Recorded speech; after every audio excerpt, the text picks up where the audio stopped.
Well, thank you for meeting with me today, Jayme and Sean. So, the Airdrie Angel program is not a charity. It's a not-for-profit. We're a grassroots organization that people nominate stories to us, family, friends, people who are having a difficult time through no fault of their own. So they reach out to us, and then we come together and we just try to lift your spirits up, even if it's just for one little moment. So Jayme, an individual reached out to us and she shared a little bit of your story with us. On November 15th, being a paramedic, you were called to a 2-vehicle accident. You spent more than 20 minutes in the cold in the back of the vehicle where you sat with a seriously injured female, keeping her alive, knowing she was in trouble, and treating her until she was removed from the vehicle. She was then airlifted to the Calgary hospital. A short time after arriving from home, we understand the RCMP informed you that your daughter was in a vehicle accident. After arriving at the hospital, you found yourself looking at this young woman, and you realized that she was your daughter. So you were unknowingly keeping your own daughter alive. Sadly, a few days after the accident, Montana was taken off of life support, giving the family a chance to say their goodbyes. First, we just want to share our deepest condolences for you and your loss. In the wake of this tragedy, we learned that Montana was an organ donor. And because of this, she was able to give a gift of hope and the gift of life to others. What an incredible gift of love. She will be remembered by the lives she has touched, and I'm sure she will remain in the hearts of the ones that she was able to change their lives forever. Would you like to share a little bit about Montana with us? Yeah, of course. Montana, she was our spicy little firecracker. She loved all of her friends, and she loved them very, very fiercely. She had a lot of friends, even though she would tell you otherwise. She had a lot of friends, and she touched a lot of people, going to several schools in Okotoks, Spicacur, and then ending in Airdrie. She was a competitive swimmer for many, many years, being 5th in Canada at one point in her swim career. Wow. She was a breaststroker, and she was very good at it, very humble about it. Nobody ever really knew that she could swim as well as she could, and she would always surprise people when they'd go swimming. She has a bedroom full of medals. She was an avid outdoors girl. Although she would look good doing it, she always had her eyelashes done and her nails done. Aww. She loved hunting. Most particularly was our yearly bear hunt that we do every May. She loved it. She lived for it 4 years ago. She shot her first grizzly bear. Oh, wow. And because she is Aboriginal, she's allowed to harvest a grizzly bear, and that was her most prized possession. I don't think any other 15-year-old had a dead grizzly bear on their wall, and hers is hanging up on her wall, so she loved that thing. And look forward to her hunt every year. Do you want to add anything?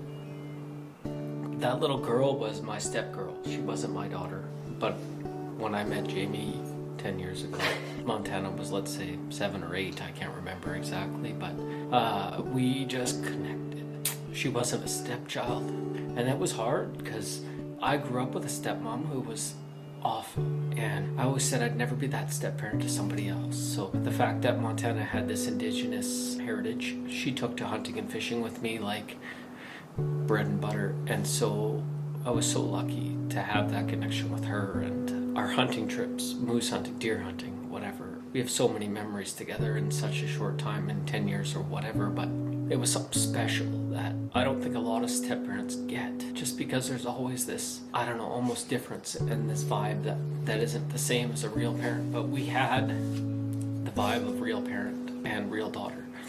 She took my last name in school, but she didn't have to. No one asked her to. It was her choice, kind of thing. So she was just my little girl, and I don't have any other girls, so it was a big loss for me, and more even for Jayme, I'm sure. But at the same time, like, that little girl was so special, and anybody can say that, but knowing the memories we have is it's just the explanation that I can give, knowing that, like, if there was any time I could have given that girl, I did as best as I could, and she gave me her heart too. And it's an emptiness here. Her room is empty, her bathroom is empty, it's all set up the way it was when she passed, but nothing has changed.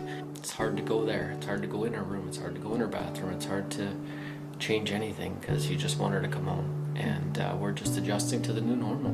And the new normal is what we would never wish any parents had to ever sort of adjust to. So we're just doing our best and seeing the psychologists that we need and trying to figure out how to navigate the new life that we have without her. So. Well, I know you've got a lot of people surrounding you, and being both paramedics, you've got that other group of family that are willing to be there for you, to listen, or even just sit in the silence with you.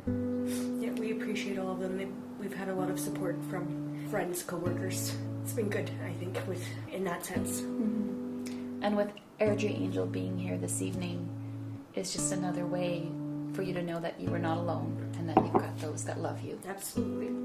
Well, thank you for sharing Montana with me and then with us. She sounded like she was just a gem and a spark. So thank you for sharing her. So the nominator who wishes to remain anonymous has a special note for you. They want to let you know that we hope that this brightens your day. They want you to know that there's people around you that love you and care for you, and to just know that you're not alone. The Airdrie Angel program is brought to you thanks to the CAR group. What we try to do is we try to create a special package for each recipient tailored to them and to their families. So we hope that this will lift your spirits and help you and your family during this time, even if it's just for a moment. So with the help of Airdrie businesses, we've created this package for you. So we understand that you enjoy painting and crocheting. Oh God. So we have a $250 gift card from Michael's for you. Secondly, we have a 1-month pass to the Yoga Junction in courtesy of Jessica Jacobs. And she customizes her programs per individual. So she's going to be able to work with whatever needs you want for that. Also at this time, we hope your family, or as a couple, you can spend some time together. So we have a group of 4 or 2 groups of 2, however you want to do it, plus drinks and snacks to the revival axe throwing. I don't know if you have done that. We did a date One night there time. once. Perfect. So long ago. It was fun though. Here's another date night for you, Good. or as a family. Thirdly, I have $500 from the Airdrie Angel program to whatever needs that you need. And then we have the Glitch Gaming Lounge. They have donated a voucher for your family for 4 of you, 30-minute RV sessions. Not quite sure what RV means, like a virtual something. Jackson Jackson will know. and 1 hour in their VIP room with their console gaming. Plus, they've got other things that may intrigue you too. So you've got a chance to be out with your family. And then last, Bluegrass and Moore's Landscaping have teamed up. And Bluegrass has donated its 50 to 60 millimeter base tree. It's about 10 to 14 feet. A trembling aspen or whatever other tree that you would like. And Moore's Landscaping, they're going to donate the labor. And they're going to come out and they're going to plant this tree for you in memory of Montana. So wherever you'd like to plant it, you can have it. And the community of Airdrie is amazing. And we just want you to feel special and loved. Thank you, honestly. God, that tree means You know, more than anything. Yeah. I was told that you lived on the acreage. So when I'd heard that, I thought, oh, wow. when Montana was younger, she climbed every single tree. Oh, wow. Every single tree she climbed on. Like, that kid was scared of nothing. And we've got all these trees out here by her little garden shed. She'd always go up there with her water bottle and sit or climb a tree and sit up there. So it's fitting. Oh, perfect. Yeah. Okay. It's perfect. Oh, wow. Well, thank you for taking the time to meet with me this evening. And Wow. That is Thank you so much. beautiful. you are so welcome. You are so welcome.